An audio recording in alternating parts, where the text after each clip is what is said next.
Friends, welcome back to the garden. I've got a couple goals. I want to get my containers changed out because the summer color has totally faded and I am in the mood for some fall. Oh my gosh, I had light fixtures arrive. So I think we should look at light fixtures for the Casita. I think probably at the end, we should do a little tour because the guys got the pathways in.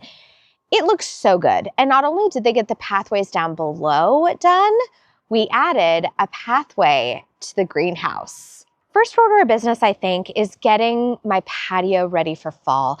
And I just pulled a couple of little things here, nothing insanely dramatic, but if you have been watching my container series, I have really been hankering for just like a warm hug in my containers and something textural.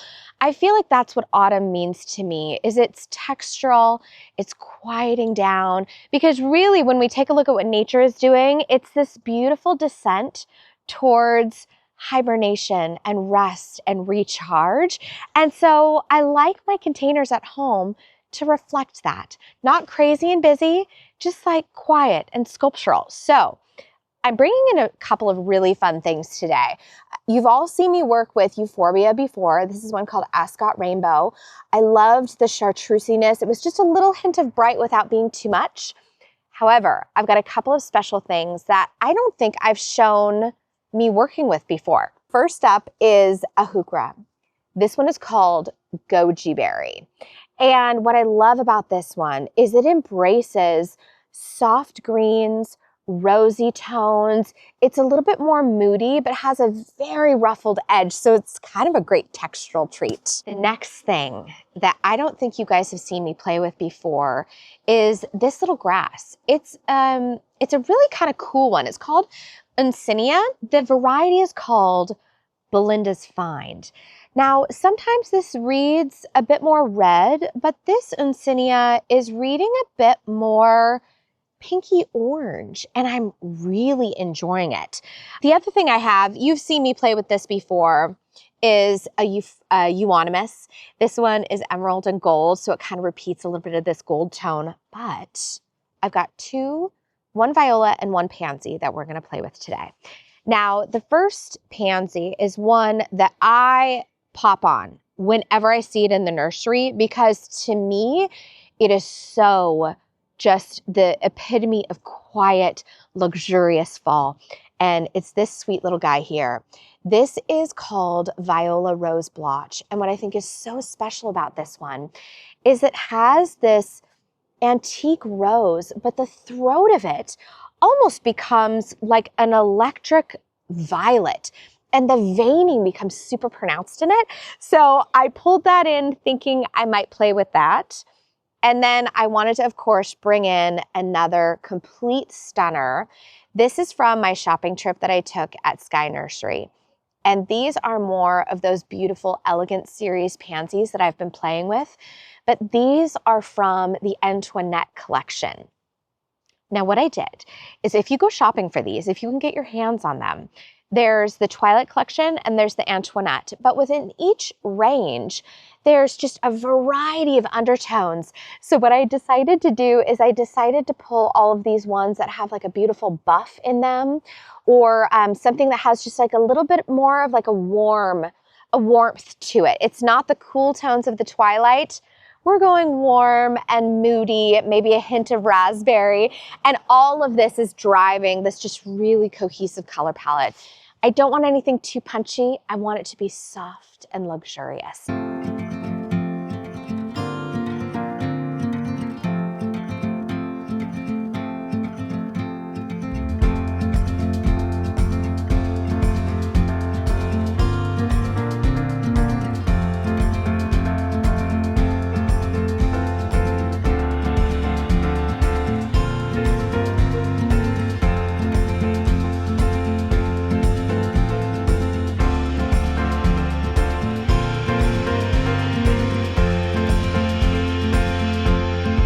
Well, this is embarrassing. I actually don't think I have enough plants to get my pots done. I raided my work van and I had done like, oh my gosh, I did so many pots yesterday. oh gosh, it was day before yesterday. And so I just raided my work van to see what I had, to see if I could pull something fun together. And I am pulling something fun together, but I for sure do not have enough plants. Okay, well, so I think here's what I'm gonna do. I do not want to interrupt my garden faff because I'm craving connection time in my garden right now. And so I'm just gonna play with what I have. And if I can make a complete pot, a complete arrangement, I'm gonna do it. But if I can't, I'm not gonna let it stop me. I'm just gonna keep trucking right along, and I'll leave some spaces and I'll pop things in later. Look what I found. I went downstairs and I have moss. And so I think I'm gonna try and see if this ticks the box for containers and see if it makes it feel more complete.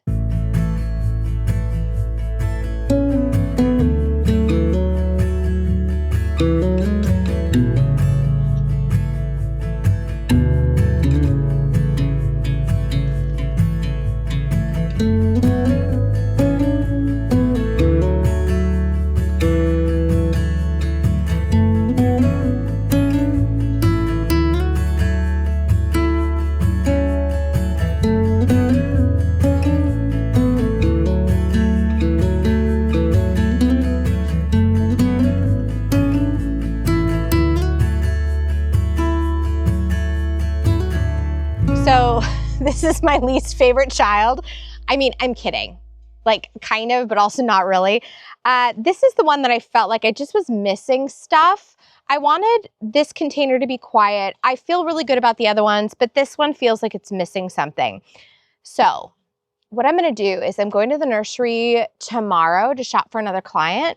And they had these sweet little deep green cypresses. And I think what I might do is I might buy one for here, and then I'll just move my little grass to the side. I also thought like, oh, I could put in this.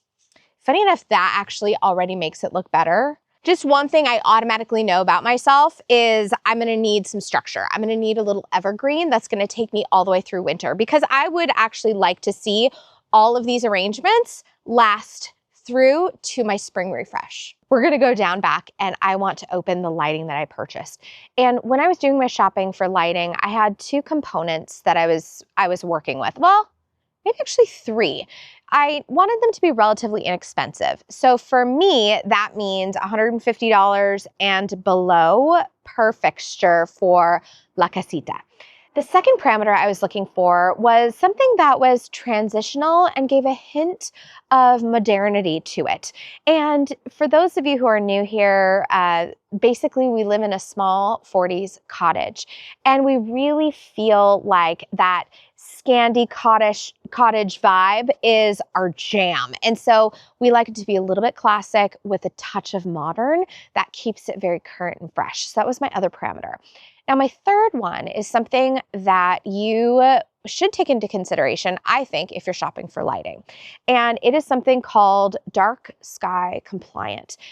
I've talked about this before, but I really want to embrace nature in my lower garden. And so therefore, I need to think about how wildlife wants to exist in my garden.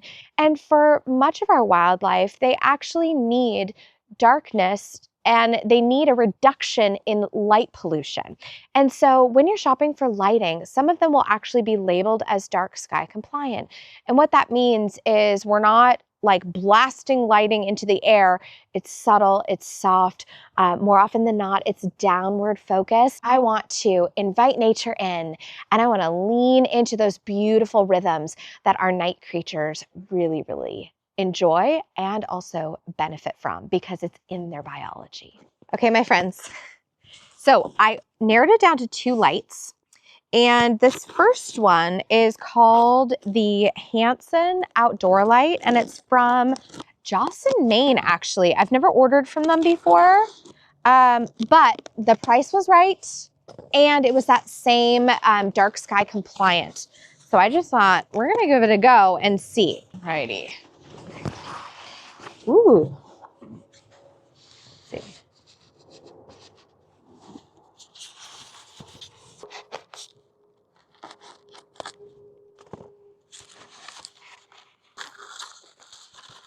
This is pretty cute. I feel like this is just as I expected. Okay. The unveiling. So here is light fixture number 1. Oh, I don't like that. The finish is all bunged up. Do you see that? Okay, do you see all these little bubbles right here? Okay, if we do go with this one, I'm gonna return this and get a different, see if I can get another one that doesn't have all of these blemishes in the surface. But I kind of want to hold it up here and see what it looks like. The reason I loved it is it feels classic, yet the angle to the shade feels a little bit modern. And so it kind of is a little update on a traditional, maybe like barn light that you might see. Here is the next one. This one I actually purchased from Lamps Plus, and this one is called the Minka. Yes, wall mount sand coal black with gold. Okay, this one actually, I really liked it. This one is a touch more modern than the other one, but there was kind of something about that metallic inside that I thought would be really cool in this space. Okay, we've got classic little goodies there. You know what's funny? This one actually feels like the fixture feels heavier. That's interesting. Ooh. Okay, I feel like my on-camera box opening skills are not the best. They are not the best, I will tell you that. Okay. Okay. Oh my gosh, this thing is like 3 times as heavy. All right, okay. You guys, you're gonna have to, I would love to hear your input. I mean, that's where it always gets really vulnerable, because I do feel like design should always be really personal. It should always kind of reflect the people who live in this space. And not all design is meant to be kind of like universally appealing, but I am kind of interested which one you guys like. And we'll hold both of them up. This one already, you guys, I feel like sometimes you can feel quality. Look at this thing. This actually is really similar to the light that we have by our front door. We went with, again, something that's dark sky compliant, very subtle, very neutral. But there's something about this goldy bronze inside. This feels like it might reflect a beautiful, warm light at night, which is what I'm going for. This other one had a bright white interior, and I know that that's going to reflect a little bit more, gosh, how to even put it? It's going to reflect with a cooler tonality. You know, your bulb is always going to dictate actually what it looks like, but I think we should put these up on the Casita so we can see how it's going to look on either side of the French doors. Okay, guys, light fixture number 1, and probably what we'll put the box attached to that piece of wood there. So it'll be about, gosh, what was that? You want higher? Maybe about right there. All right, light fixture number 1. Okay, now here's the Hanson light. You know what's funny? This looks so small, doesn't it? It's so interesting. They're not much different from like bottom of fixture to top of fixture. Okay, so here they are together, and really this one has about, I don't know, 3 inches on this little guy, but holy, that makes a big difference. I mean, my goodness, look at that thing. Doesn't that feel dwarfed? Okay, you guys, I actually really think I know which one I'm going to do. The only other thing is, I wonder if you guys can imagine when this structure is painted the same color as the house. Should we run up there and show them next to the house? Okay, all right, let's go take a look. Okay, friends, to help us imagine a little bit more how it will look once the Casita is painted.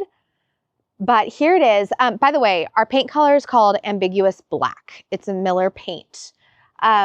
Gosh. There's something about that metallic inside that is really doing it for me. Okay, fixture number 1. All right, coming in hot with fixture number 2. It's funny, I actually don't like the black on this. It's more glossy. Oh, isn't that wild? Okay, this is so much more reflective. I don't think this is what I want. Wow, you guys, this was actually such an easy decision. Look at that matte sand finish. That is for sure it. Okay, you guys can still vote, but but I'm telling you right now, I think this is it. Oh my gosh, and that subtle metallic. I freaking love that. Holy cow. Now that we've had a good time unboxing, lighting, doing a few containers, getting the house all fall appropriate, I want to show you what the guys got done this week. Look at this glorious pathway. This is all leftover material from another project. And this is actually black basalt, the same thing that we've used for the stair tread on our new landing. They cut all of these down to the same size. And funny enough, I had one piece that I ended up not using on my client's project because over in that corner, there was a big old chip that came out of it. But instead, I'm using this and I sunk it deep down in the earth and you can't even see the chip anymore. So again, I'm saving materials. I'm bringing in more of that black basalt. So now all of my spaces are starting to talk together. And then one thing that the guys did is I originally was just going to leave these all different widths, but those sweet guys, they were like, nope, let's just cut them all the same size. And I actually really love how it looks. And at first I was thinking, I don't know if I want a straight pathway in here, but I think what's going to end up happening is I'm going to have so much blousiness with florals on either side leading to the greenhouse. I think my mind is going to crave a little bit of order in this area. And by the way, just doing a straight pathway down here, it allows us to be really flexible as we finish off additional spaces at the back of the house, and then of course leading up to the side yard, because that's still a bit of a TBD area. Okay, shall we take a look at our glorious new lower garden? These pathways, you guys, they have turned out so beautifully. And the crew is really funny. They were like, oh, we finally see the vision. So that also made me feel really good because these guys have decades of experience in landscaping. And of course, they've worked with a ton of different designers and homeowners. So when they say like, yeah, this is good, it's like extra meaningful. Finished landing, looking out onto La Casita and our new pathways. I am telling you, this is so amazing to walk on. First and foremost, it feels incredible underfoot. They've compacted this probably 3 or 4 times, but it will continue to compact as the space becomes more and more lived in. Oh, one change though that we made is actually over here. Originally, I had this pathway coming straight off of the corner. I decided to modify it slightly because a couple of different things. First and foremost, when you're bending 1/4 inch steel, you can't get that tight of a radius. And I also thought that I wanted this pathway to be a bit more hidden, and I wanted to balance out the beds on either side. So really, really fun. You know, the other thing that I wanted to take into consideration was right here. I didn't want the pathway to go too far back along La Casita, because what that does to you is it just takes your eye right down past the Casita, and it's not something I want to highlight. This is not an area over here that I want to be a focal point.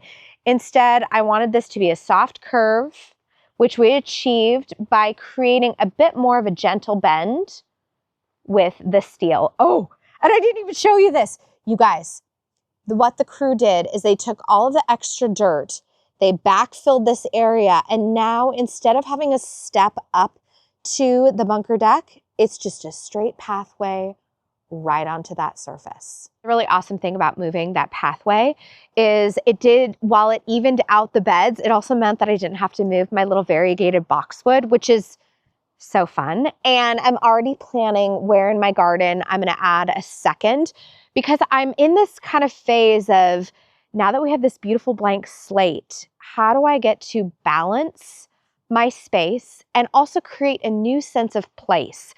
That's the other thing. And so more discussion on that later, but it will involve trees. The other fun thing is, oh, by the way, the guys are calling this middle island the leaf. And this is what I wanted it to be. I wanted it to be this organic, awesome shape. And can you just kind of imagine, we've got the height of the house. I've got the height of the hedge and the magnolia behind.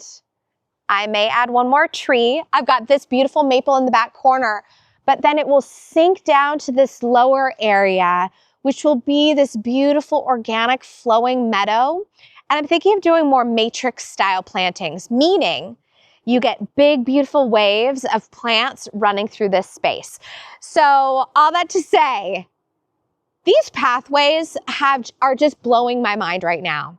And to top it all off, the guys really wanted it to feel like we had a completed look for this week's video. So they brought in tons of beautiful mulch. Teaser for next week, I present to you a dingo. Okay, this dingo is here because we are excavating down and we are creating a proper parking spot down here for work trucks, regular cars, all of the things, so we can easily get in and out of the bunker garage, because this is also where we stage a lot of tools, a lot of things for the flower and garden show. It's just, we're actually going to have a useful space down here, and it is darn exciting. Friends, I'm going to leave it here with the crew's favorite vista of the garden. It is looking down and enjoying that sweet little leaf shape that emerges. Okay, I'll see you in the next one. And in the meantime, say hello to your garden for me.